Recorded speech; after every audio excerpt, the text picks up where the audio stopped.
Assalamualaikum warahmatullahi wabarakatuh.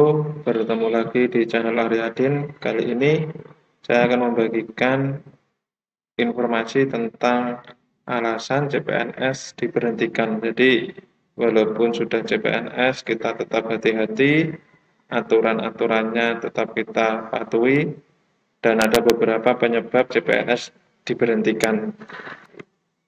Sebelum lanjut ke materi, jangan lupa untuk subscribe dan tonton videonya sampai habis, supaya tidak setengah-setengah informasi yang didapatkan. Dasar pemberhentian CPNS yaitu sama seperti kemarin, yaitu tetap pada PP nomor 11 tahun 2017 tentang manajemen pegawai negeri sipil. Jadi ini PP ini mengatur tentang pegawai negeri sipil, atau ini lebih tepatnya ASN. ASN itu kan dibagi menjadi dua, yaitu PNS dan P3K. Jadi PP ini mengatur tentang itu. Pasal 36 ini yang kemarin calon PNS yang diangkat menjadi PNS harus memenuhi persyaratan lulus pendidikan dan pelatihan sebagaimana dimaksud dalam pasal 34 dan sehat jasmani dan rohani. Jadi otomatis kalau salah satu dari dua syarat ini, syarat utamanya, itu berarti bisa diberhentikan kalau tidak lulus, karena kan pendidikan dan pelatihan itu hanya dilakukan satu kali saja, tidak boleh diulang. Sehat jasmani dan rohani, jadi nanti tesnya jasmaninya lebih lengkap, jadi medical check up lengkap dan rohani.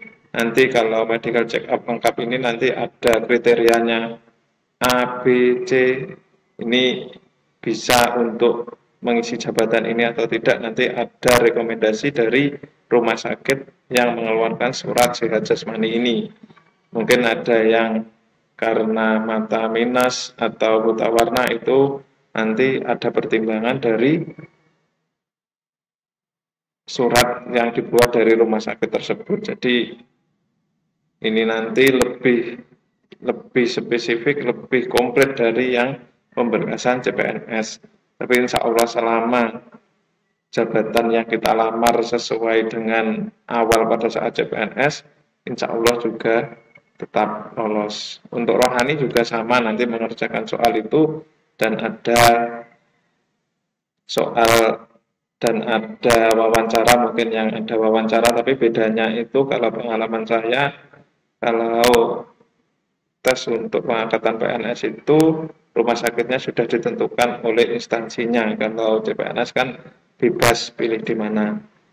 Ayat 2-nya, calon PNS yang telah memenuhi persyaratan sebagaimana dimaksud pada ayat 1 diangkat menjadi PNS oleh BPK dalam jabatan dan pangkat sesuai dengan ketentuan peraturan perundang-undangan. Jadi syaratnya, jadi syaratnya hanya dua ini untuk seseorang CPNS diangkat menjadi PNS. Jadi pada waktu latsar itu ya sungguh-sungguh, karena itu adalah syarat atau salah satu syarat untuk diangkat menjadi PNS. Tanpa mengikuti latsar pendidikan dan pelatihan ini, maka tidak akan diangkat sebagai PNS. Misalnya, ini contoh beberapa kabupaten kota pada saat ini belum melaksanakan pendidikan dan pelatihan. Jadi ya nanti pengangkatannya bertahap. Tapi untuk instansi saya sudah semuanya pada Maret kemarin sudah diangkat menjadi PNS semua. Pasal 37-nya, ayat 1, calon PNS yang tidak memenuhi ketentuan sebagaimana dimaksud dalam pasal 36 ayat 1 diberhentikan sebagai calon PNS. Jadi yang tidak memenuhi ketentuan salah satu tadi, yaitu sehat jasmani rohani dan mengikuti pendidikan dan pelatihan, jika tidak memenuhi itu maka diberhentikan sebagai calon PNS. Ayat 2-nya, selain pemberhentian sebagaimana dimaksud pada ayat 1, calon PNS diberhentikan apabila ini mengundurkan diri atas permintaan sendiri. Jadi kalau mengundurkan diri ya otomatis diberhentikan. Ini kalau mengundurkan diri sudah mendapatkan NIP, itu biasanya ada sanksinya. Berapa tahun tidak boleh ikut atau bagaimana, itu ada sanksinya. Yang B, meninggal dunia, ini pasti. Yang C, terbukti melakukan pelanggaran disiplin tingkat sedang atau berat. Jadi CPNS itu adalah masa uji coba atau dalam bahasa kita itu training. Jadi kita harus hati-hati sebelum diangkat menjadi PNS. Yang D. Memberikan keterangan atau bukti yang tidak benar pada waktu melamar. Misalnya ini ijazahnya palsu atau ijazahnya salah atau bagaimana. Ini bisa diberhentikan status CPNS-nya.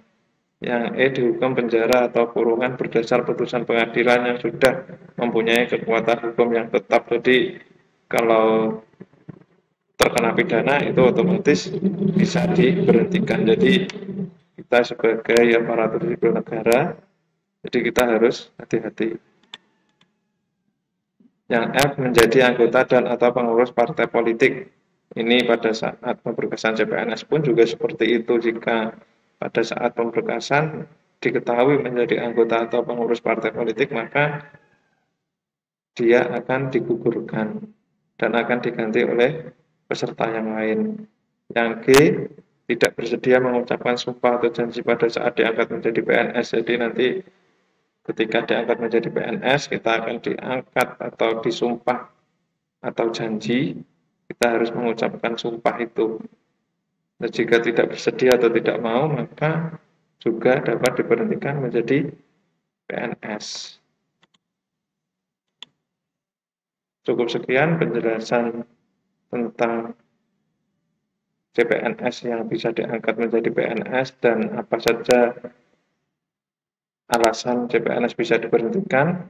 Ada kurang lebihnya saya mohon maaf. Saya akhiri cukup sekian. Wassalamualaikum warahmatullahi wabarakatuh.